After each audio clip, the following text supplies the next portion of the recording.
Hello students, your instructor here, John Medilla with another screencast. This one part of the Serifs group number 2, and we're looking at Eurostile. So, Eurostile, very squarish, although quite round as well, which sounds oxymoronic, but it is what it is. This is the extended version, so the normal version isn't this wide, but this is the one that's most used, I would say, is kind of extended or wider version. Other things that, just at a glance, this looks like a very kind of modern, futuristic typeface. What's interesting to think about is the fact that it was designed in the 60s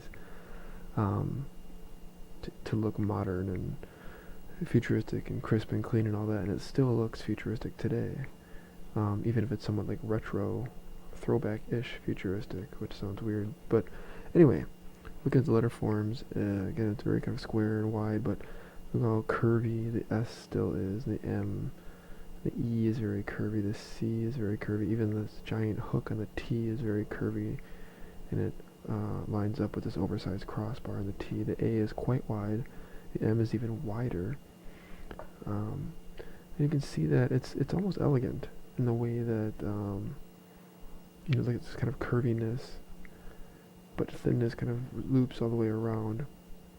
Now this is, again, it's an extended version, but it's the regular weight. A just as common or more common way to see Eurostile is extended version with a bold or a black weight. All the gracefulness is gone from the light one. It's thick, heavy lines. There's some thin right there where the forms connect back to the stem, but it's a very thick face, and it gets so thick to actually distort some of the letter forms. So if you look here, the P, it looks pretty good, it looks nice, but then the R doesn't have much room down there, so it just makes a short, stubby little leg. Okay, it's a very stubby little leg. And then the E, they're not exactly the same length, but the arms and legs are almost all the same length in the E, to create a very full, very heavy character. The N, notice how it doesn't go to a point, it actually flattens out quite a bit when it connects up to the stems. And the T still has a giant hook. It doesn't seem as wide because it's filled in with thick strokes, but that's that. And the E and the A, those letters almost seem to run out of room, so their bowls get quite small. Now, looking at use, this image we had seen when we looked at the typeface Bank Gothic, which Bank Gothic is used for down here, Green Lantern and Extended Cut. Right here, though, triple play, and then Blu-ray, DVD, and digital copy. This is all Eurostyle.